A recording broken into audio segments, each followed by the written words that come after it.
출시되기도 전에 석유 코인이라는 별명으로 투자자들 사이에 이름을 알린 블룸 테크놀로지의 로커스 코인이 사기 논란에 휩싸였습니다. 투자자들은 사우디 빈 살만 왕세자가 선택한 블록체인이라는 말에 속아 수십억 원의 돈을 투자했다고 하는데 이 투자금이 100분의 1토막이 났다고 하소연하고 있습니다. 지난달 공식 소비자 물가 상승률이 사상 처음 마이너스를 기록했습니다. 정부는 일시적 현상이라며 디플레 우려에 선을 그었습니다.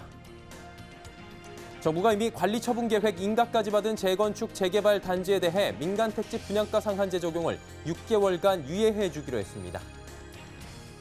2016년 박근혜 정부 때 국가인재원의 고위공직자 교육 과정에서 외유성 연수가 대거 발견됐다는 주장이 제기됐습니다. 센 뉴스 플러스 시작합니다.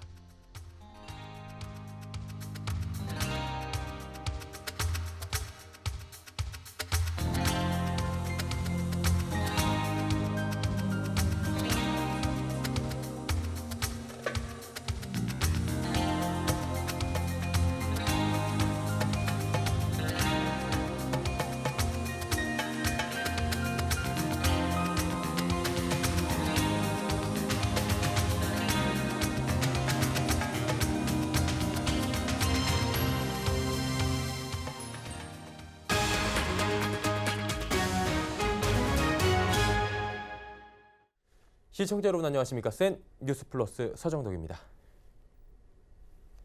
오늘은 서울경제TV 단독 소식으로 출발합니다. 블록체인 광풍이 불던 지난해 초 땡땡코인 이름을 단 블록체인이 쏟아져 나온 바 있습니다. 블룸 테크놀로지가 개발한 로커스 체인도 그중 하나였죠. 출시되기도 전에 석유코인이다라는 별명으로 투자자들 사이에서 이름을 알린 바 있습니다. 출시 1년가량이 지난 지금 이 로커스 체인은 개당 10원대까지 떨어졌습니다. 투자자들은 사우디아라비아의 국영 석유 회사 아람코가 로커스 체인을 통해 석유 거래를 할 것이라는 회사 측의 말을 믿었다고 하소연합니다. 보도에 이하라 기자입니다. 1세대 게임 개발자 이 씨가 대표로 있는 블룸 테크놀로지가 코인 사기 의혹에 휩싸였습니다. 블룸은 사우디아라비아 석유 거래가 자신들이 개발한 로커스 체인을 통해 이뤄질 예정이기 때문에 큰 수익을 낼 수 있다며 수백억 원의 투자금을 끌어모았습니다. 최대 17억 원을 투자한 것을 비롯해 수억 원대 코인을 산 사람들이 많이 생겼습니다. 로커스가 결국에는 행동을 지배하게 될 것이다. 블룸은 영업 총판 판매책을 통해 코인을 판매했습니다. 로커스 체인 투자자들은 사우디 석유 거래가 앞으로 달러가 아닌 로커스 체인을 통해 이뤄질 것이라는 판매책들의 말, 그리고 은행의 특정 보증보험에 가입될 예정이라는 블룸의 백서를 믿고 투자했다고 말합니다. 얼마 전에 빈살만이 그분도 이 해당 코인의 투자자가 됐다고 들었고, 그다음에 오바마도 들었다고 들었고, 그다음에 푸틴도 들어갔다고 들었고, 제일 재밌는 거는 저번 주에 국내 청와대에서 전화가 왔었어요. 블룸으로. 그러나 블룸 측은 오히려 자신들도 피해자라고 말합니다. 속은 것도 맞고 하지만 속기도 했지만 그 말을 가지고 막 코인을 더 팔려고 이걸로 종료해라 이렇게 한 적이 없고요. 이런 식으로 해서 막 불법하게 영업을 한 적이 없어요. 대부분의 암호화폐 회사보다도 훨씬 더 영업을 소극적으로 했고요. 블룸 측은 블룸이 코인을 공식적으로 판매한 게 아니다라고 주장하고 있습니다. 그러나 로커스 체인의 영업 총판 시그널에셋 대표 최 씨는 블룸의 등기이사였던 것으로 확인됐습니다. 서울경제TV 이하라입니다. 자, 이어서 이하라 기자가 피해자들의 이야기를 전해드리도록 하겠습니다. 사우디 빈 살만 왕세자가 선택한 블록체인이라는 말에 속아 한 투자자는 17억 원을, 다른 투자자는 5억 원을 이 석유 코인에 넣었다가 투자금이 100분의 1토막이 났다고 하소연하고 있습니다. 계속해서 전해드립니다. 원유 거래를 이 코인으로 한다고 해서 사게 됐거든요. 아람코에서 그 채굴하는 모든 석유 거래를 전 세계적으로 이제 이 코인으로 할 거래요. 이때까지 사실 이 정도 역대급으로 나오는 프로젝트가 없었으니까. 미국과 중동은 에너지 전쟁 중이다. 빈살만은 미국의 셰일 오일 영향, 즉 미국이 좌지우지할 수 있는 달러 변동성을 피하고자 블록체인을 통해 모든 석유 거래를 하려고 한다. 로커스 체인은 빈살만이 선택한 블록체인이다. 판매책들의 말은 그럴듯했습니다. 사우디아라비아의 국영 석유회사 아람코와 빈살만 왕세자가 왜 굳이 이 작은 한국 업체를 택했느냐는 의문에 대해서는 미국의 견제를 피하고자라는 답도 했습니다. 그만큼 극비에 진행되는 초대형 프로젝트이기 때문에 초기 투자자들은 세기의 부자가 될 것이라고 홍보했습니다. 구두 홍보만 있었던 것도 아닙니다.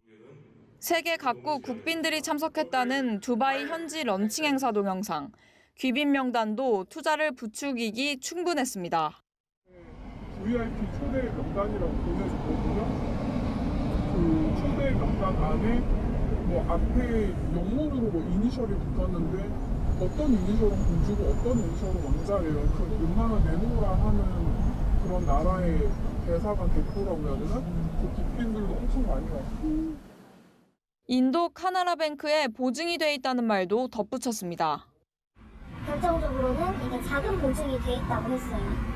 빈살만 그쪽 중동 자본으로 거의 1000조 규모의 자본이 이제 보증되어 있어서 손해를 볼 수가 없고 지금만 해도 3조 가량이 돼 있고 카나라뱅크에서 3조 가량 보증이 되어 있고 최종적으로는 1000조가 넘어갈 거다.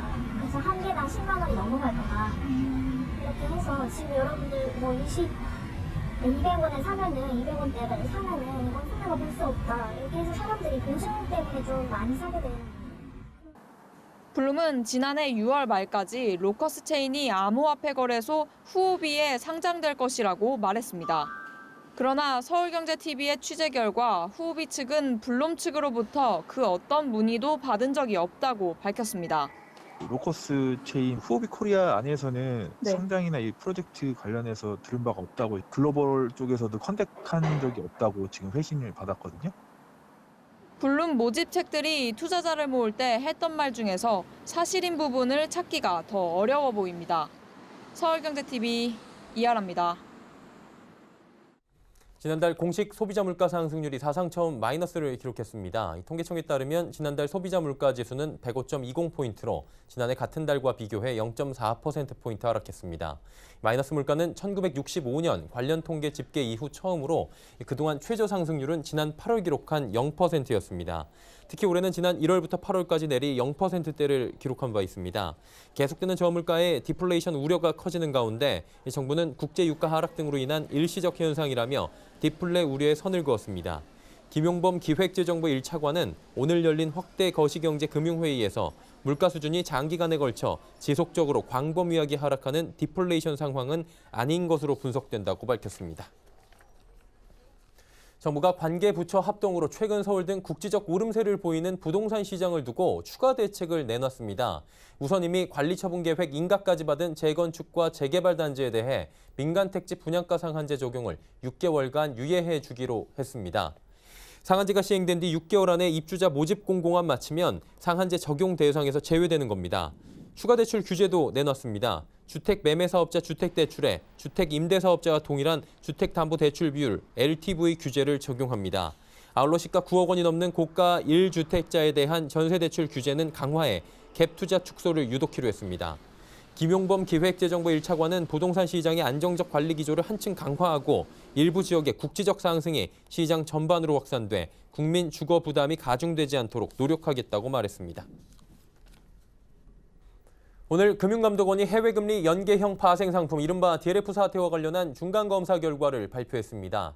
금감원은 현재 금리 수준이 유지된다면 추가 손실 규모가 3,513억 원가량이 될 것으로 예상했습니다.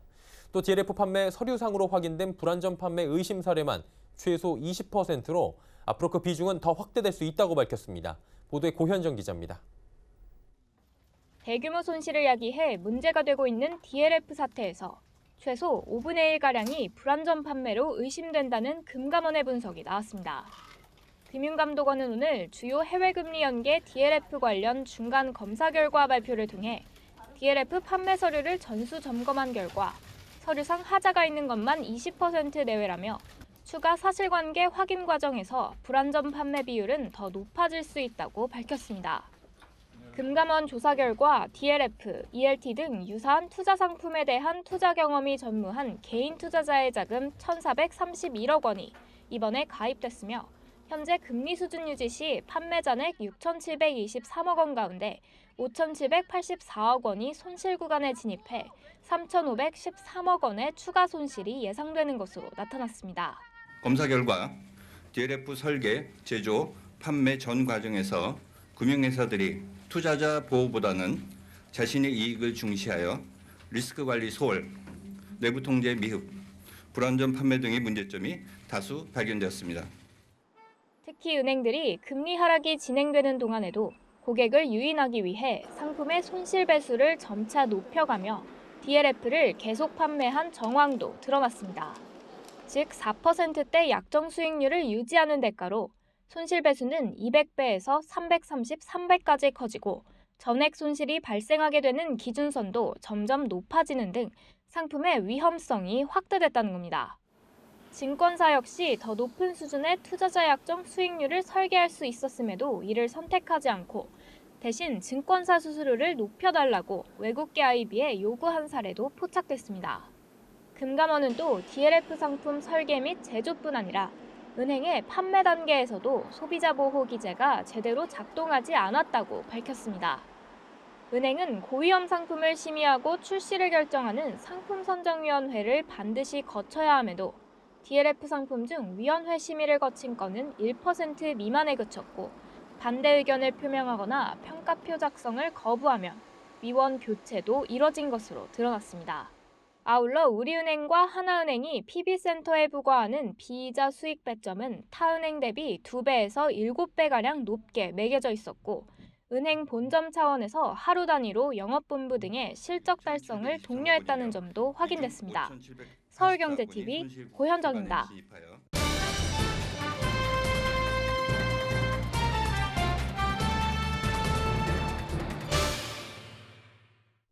저희가 오늘 단독으로 전해드린 로커스 체인 관련 소식들 조금 더 들어가 보도록 하겠습니다. 코인을 개발한 블룸 테크놀로지는 우리가 코인을 판매한 것은 아니다라고 주장을 하고 있다고 합니다. 하지만 앞선 리포트에서 보셨듯 블룸 테크놀로지 대표인 이 씨의 말과 또 백서에도 이런 사항이 적혀 있다고 합니다. 법적으로 이 문제를 어떻게 봐야 하는지 이 부분을 취재하고 있는 전혁수 기자와 또 이민석 변호사 모시고 이야기 나눠보도록 하겠습니다. 두 분 어서 오세요. 안녕하세요. 네, 반갑습니다. 일단 이 부분을 취재를 지금 계속해서 하고 있는 전혁수 기자와 먼저 이야기를 나눠보도록 하겠습니다. 놀라운 건 블룸 테크놀로지는 본인들이 오히려 사기를 당했다라고 지금 주장을 하고 있는 상황이라면서요. 그러니까 블룸 테크놀로지는 이제 로커스 체인이라는 이제 코인을 개발을 해서 이제 앞으로 이제 사우디아라비아 아람코와 이제 원유 거래가 앞으로 이 코인으로 이루어질 것이다 라면서 이제 코인을 팔았거든요. 근데 자금 보호 등에 대해서도 앞으로 이제 몇 조 원의 자금 보호가 되기 때문에 걱정하지 않아도 된다. 이러면서 얘기를 했거든요. 그런데 이제 이러한 것들은 다 사실이 아닌 걸로 밝혀졌습니다. 이제 이런 부분에 대해서 자신들도 오래된 투자자로부터 소개받은 이 AH라는 업체로부터 사기를 당했다고 주장을 하고 있어요. 오래된 주주가 소개한 업체이기 때문에 믿을 수밖에 없었다. 이렇게 주장을 하고 있는 상황입니다. 네, 정황상으로 볼 때는 말이 안 된다라고 지금 취재를 해보니까 나온 거고요. 그렇다면 이제 법적으로 여쭤보도록 하겠습니다. 변호사님은 이 부분에 대해서 어떻게 이야기를 해주실 수 있을까요? 이 부분에 대해서는 최소한 그 사기의 미필적 구에 해당한다고 볼 수 있거든요. 블룸 테크놀로지는 그 코인을 개발한 회사입니다. 그렇다 그러면 적어도 이 코인에 투자하는 고객들한테는 올바른 정보를 제공해서 고객들이 피해를 보지 않도록 할 의무가 있거든요. 그렇다 그러면 최소한 확인을 해야 되겠죠. 그런데 이 블룸 테크놀로지는 AH의 말만 듣고 아무런 확인도 없이 고객들한테 사우디아라비아 빈살만이 있다, 자금 보호가 된다, 이렇게 말하면서 투자를 유도했어요. AH는 오랫동안 거래 관계를 가진 그런 업체도 아니고 단지 오래된 주주로부터 소개를 받은 것뿐이에요. 그렇다 그러면 이런 AH의 주장에 대한 검증이 전혀 이루어지지 않은 거죠. 또 게다가 AH가 주장하는 그 사우디아라비아의 원유 거래나 자금 보호, 이거 상식에 비추어 보면 너무나 황당한 얘기거든요. 그렇다 그러면 적어도 블룸 테크놀로지는 그 주장이 맞는지 거짓인지 이런 걸 확인해 볼 그런 의무와 또 구체적인 근거를 확보할 의무가 있어요. 그런데 그게 안 돼 있다는 거죠. 또한 그 블룸 테크놀로지는 로커스 체인 영업을 위해서 해외에서 많은 관계자들을 만나기도 했어요. 그렇다 그러면 그 말이 진실인지 거짓인지는 충분히 확인해 볼 수 있었거든요. 그런데 이런 확인 작업을 전혀 하지 않고 AH의 주장을 전달했단 말이에요. 이런 것은 어떤 심리 상태에 있는 거냐면 고객이 잘못될 수도 있다. 그렇다고 그러면 그때는 AH의 책임으로 돌려버리자. 이런 심리 상태에 있다는 거예요. 이 정도 같으면 그 사기의 미필적 고의가 있다고 볼 수 있거든요. 충분히 의심을 해볼 만한 여지가 이 정황상으로 봐도 지금 넘치고 넘친다라는 부분인 건데, 정 기자, 블룸 테크놀로지는 재밌어요. 이 말 자체가 참 어떻게 표현을 해야 될지 모르겠는데, 우리는 개발만 했고 총판은 여기에 맡겼으니까 우리는 아무런 책임이 없어요라고 구체적인 판매 방식은 모른다라고 얘기하고 있다고 하더라고요. 예, 지금 뭐 서로 책임을 떠넘기고 있는 상황인데요. 예. 예, 블룸 테크놀로지가 처음 영업 총판 계약을 맺은 업체는 코인 지니어스라는 업체였습니다. 예, 블룸 테크놀로지는 코인 지니어스가 상호 계약을 불이행했다면서 2018년 4월 시그널 에셋으로 영업 총판을 변경했어요. 예. 자, 그런데 시그널 에셋 대표인 최모 씨는 블룸 테크놀로지의 등기이사입니다. 또 코인 지니어스 소속 직원 다수가 시그널 에셋 소속을 변경이 됐습니다. 블룸 테크놀로지는 코인 지니어스가 잘못 판매를 해서 시그널 에셋은 책임이 없다고 하는데 이렇게 감싸고 있는데 사실상 좀 이해가 되지 않는 상황입니다. 조금 전에 도식도를 저희가 살펴봐도 그냥 쉽게 그 부분이 이해가 당연히 안 되는 부분으로 저희가 알 수가 있을 것 같은데, 그러니까 한마디로 이거예요. 영업 총판이 판매를 잘못한 거다. 그러니까 우리는 문제가 없다라는 입장을 고수를 하고 있는 건데, 지금 변호사님 헛웃음 지으시면서 갸우뚱 하시잖아요. 네, 그렇죠. 이거 어떻게 봐야 되는 겁니까? 좀 황당한 얘기인데 예. 적어도 블룸 테크놀로지는요. 고객한테 정확한 정보를 전달할 책임이 있어요. 그렇죠. 영업을 맡겼다 하더라도 고객한테 정확한 정보를 전달하도록 주의를 갖다가 게을리하지 말아야 되거든요. 근데 구체적인 영업 방식을 몰랐다. 이런 건 책임 회피에 불과한 겁니다. 또 게다가 아까 들어보니까 뭐 시그널 SL 대표가 블룸 테크놀로지 이사이고 또한 코인 지니어스 직원들이 시그널 SL에서 지금 현재 근무하고 있거든요. 상당히 의심되는 구석이 많잖아요. 그렇죠. 그래서 블룸 테크놀로지가 구체적인 판매 방식을 모른다. 그러기 때문에 책임을 지지 않겠다. 이런 거는 설득력이 전혀 없다고 봐야죠. 그리고 조금 전에 저희가 레포트에서 설명해드린 부분 중에서 투자자들이 혹할 만한 부분이 뭐 아람코 얘기, 세계 최고의 정유 회사고요. 거기다가 뭐 자금을 지금 뭐 조달을 받고 있고 뭐 원금을 보장해준다 이런 내용 등이었다고 하는데, 블룸 테크놀로지는 설명한 적이 없다고 또 발뺌을 한다고 하더라고요. 예, 그래서 이제 예전에 블룸 테크놀로지가 발행을 했던 로커스 체인 백서가 있습니다. 그 백서를 보면요. 로커스 체인은 토큰 세일즈 참여자가 사고로부터 자산을 보호할 수 있는 수단을 제공하는 암호화폐라고 쓰여져 있어요. 예. 그리고 이어서 예기치 못한 사고가 발생할 경우의 리스크에 대한 보호를 로커스 체인 토큰의 세일즈 참여자에게 제공하는 프로세스를 밟고 있다. 자, 이렇게 돼 있거든요. 밟고 있다라고 돼 있기 때문에 확정해서 공표한 적이 없다는 게 블룸 테크놀로지의 입장입니다. 와, 이게 정말 아다르고 어다른 거긴 한데, 이게 법적으로 따져야 되는 거잖아요. 결국에 이 문제는 법리 문제인데, 그럼 뭐 변호사님께 여쭤봐야 될 것 같은데, 이게 설득력 있는 얘기입니까? 참 뭐 아까도 황당하다고 그랬는데 예. 또 황당함을 좀 더하는 것 같은데요. 일단은 이거는 책임 회피에 불과한 거고요. 예. 사우디아라비아, 그다음 빈살만, 자금보호 이런 데에서 언급하는 순간 투자 심리에 영향 미친다는 건 누구나 다 알 수 있잖아요. 예. 그리고 또한 전달의 과정에서 이게 과장이 일어난다는 거 충분히 예상할 수가 있어요. 그러면은 제일 중요한 거는 아까 저희가 많게는 뭐 17억 원 그리고 뭐 5억 원 이렇게 투자하신 분들도 있다고 하고, 이게 100분의 1 토막 났다고 하는데, 이 부분이 좀 문제가 되잖아요. 구제받을 수 있는 조치나 뭐 이런 것들이 있나요? 예, 이게 뭐 민사고 형사 문제가 있는데요. 먼저 개괄적으로 얘기한다 그러면 블룸 테크놀로지 경영진은 AH의 주장을 검증할 의무가 있어요. 예. 그리고 또한 충분히 검증할 만한 능력도 됐었어요. 그럼에도 불구하고 잘못된 정보를 투자자한테 전달한 거거든요. 그러면 블룸 테크놀로지의 잘못된 주장을 믿고 투자하다가 손해를 보신 우리 투자자분들은 블룸 테크놀로지를 상대로 해서 불법 행위에 기한 손해배상 청구를 충분히 할 수 있죠. 네. 또한 블룸 테크놀로지의 경영진 중에서 그릇된 주장을 하신 분들, 이런 분들에 대해서는 미필적 고의에 의한 사기죄로 형사고소도 가능하리라고 보고 있습니다. 예, 알겠습니다. 이 부분을 지금 함께하고 있는 전혁수 기자가 계속 취재를 하고 있다고 하는데, 후속 보도를 저희가 준비가 되고 있죠? 네, 되고 있습니다. 예, 다음에 또 되는 대로 저희가 전해드리도록 하겠습니다. 오늘은 두 분은 이쯤에서 보내드리도록 하겠습니다. 전혁수 기자, 이민석 변호사와 함께했습니다. 고맙습니다. 예, 고맙습니다.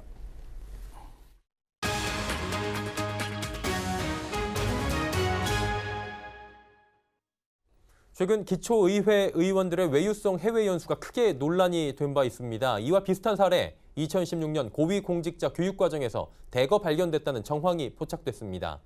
인천에 대해 연구하러 중국에 가는 등 전혀 연관성이 없는 연구를 하러 갔던 사례가 한두 건이 아닙니다. 이뿐만 아니라 각각 전혀 다른 연구 과제를 가지고 같은 기간, 같은 국가를 여러 고위 공무원이 일정을 맞춰 단체로 방문한 사례 등 외유성 연수로 보이는 의혹들이 대거 드러났다고 합니다. 문다혜 기자입니다.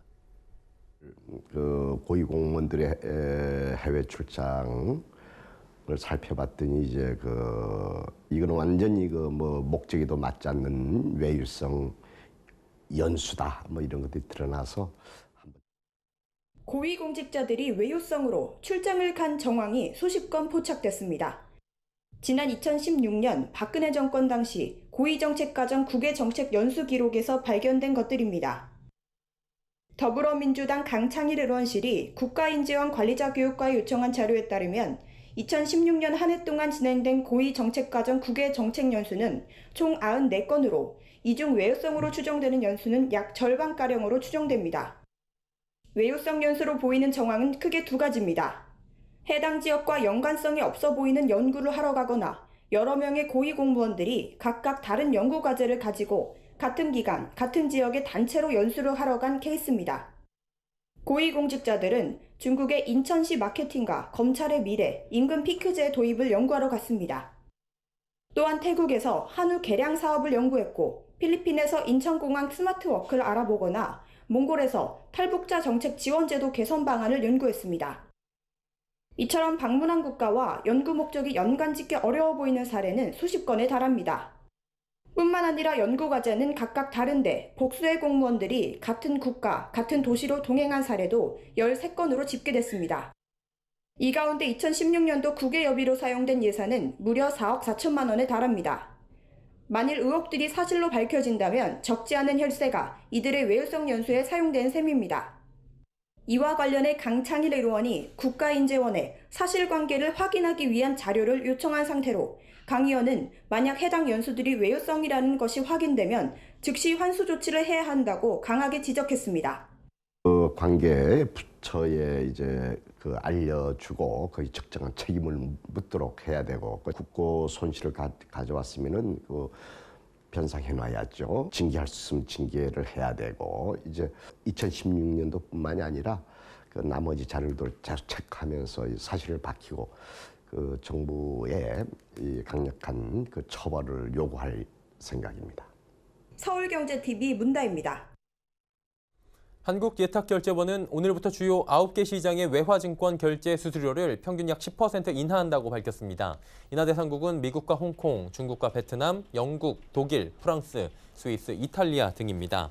결제 수수료가 평균 10% 인하됨에 따라 증권사 전체적으로 연간 약 8억 원에 달하는 수수료 절감 효과가 있을 것으로 기대됩니다. 특히 미국 시장의 경우 결제 수수료가 20% 인하돼 연간 약 6억 원의 수수료 절감 효과가 예상됩니다. 예탁결제원이 앞서 지난 2017년 10월과 2018년 1월과 9월 이 세 차례에 걸쳐 외화증권 결제 수수료를 인하했을 당시에 증권사들은 연간 약 21억 원의 수수료 절감 효과를 경험한 바가 있습니다. 내년은 한국과 러시아가 수교를 맺은 지 30주년이 되는 해입니다. 어지러운 국제 정세 속 문재인 정부에서는 신북방 정책을 강조하며 러시아와의 관계 설정을 중요시하고 있는데요. 이 가운데 민간 공공외교 단체인 국제코리아 재단이 내년 8월 러시아 모스크바에서 포럼을 열고 한반도의 평화 통일과 한러 관계의 성장과 발전에 대한 해법 모색에 나선다고 합니다. 김혜영 기자입니다. 제21회 세계 코리아 포럼이 내년 8월 러시아에서 열립니다. 이번 포럼은 한러 수교 30주년을 맞아 한반도 유라시아 새로운 지평을 잇다는 주제로 펼쳐집니다. 교수, 경제인 등 총 21개국에서 각국을 대표하는 인사들이 모여 머리를 맞대고 한반도의 경제 발전과 평화 모색을 위한 해법 찾기에 나섭니다. 다시 한국에서 북방을 향한 새로운 의욕과 관계 개선의 분위기들이 일어날 것을 기대합니다. 한러 관계 30주년 세계 코리아 포럼의 컨그레스는 그런 것을 되짚어 보면서 한러 관계의 밀접화, 긴밀화 이런 것을 만들어내는 큰 계기가 되어줄 것으로 기대합니다. 이번 포럼을 진행하는 국제코리아재단은 2000년 뉴욕을 시작으로 베이징, 베를린, 시드니 등 전 세계 주요 도시를 돌며 해마다 세계 코리아 포럼을 개최해왔습니다. 20년간 공공외교 사절단 역할을 톡톡히 해내고 있는 겁니다. 특히 내년에는 평화통일과 신북방외교 확장을 위해 러시아와 민간 교류 협력에 이정표를 제시한다는 계획입니다.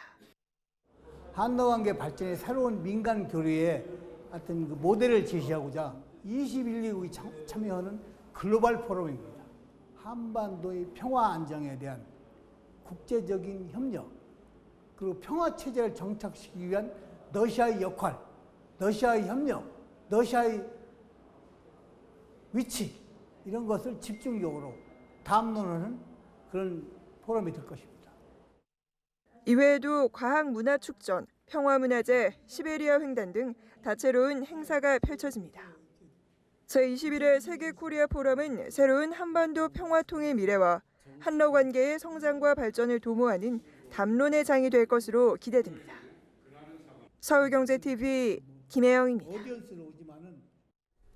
사우디아라비아의 빈살만 왕세자, 오바마 전 미국 대통령, 푸틴의 러시아 대통령, 그리고 한국의 청와대까지 투자했다며 수백억 원의 투자금을 끌어오은 석유 코인, 오늘 말씀드린 바 있습니다. 이 코인은 발행 당시보다 현재 100분의 1 가격으로 떨어져 투자자들의 손실이 큰 상황입니다. 사법당국의 엄정한 수사, 피해자 구제 노력이 시급해 보입니다. 뉴스 마칩니다. 고맙습니다.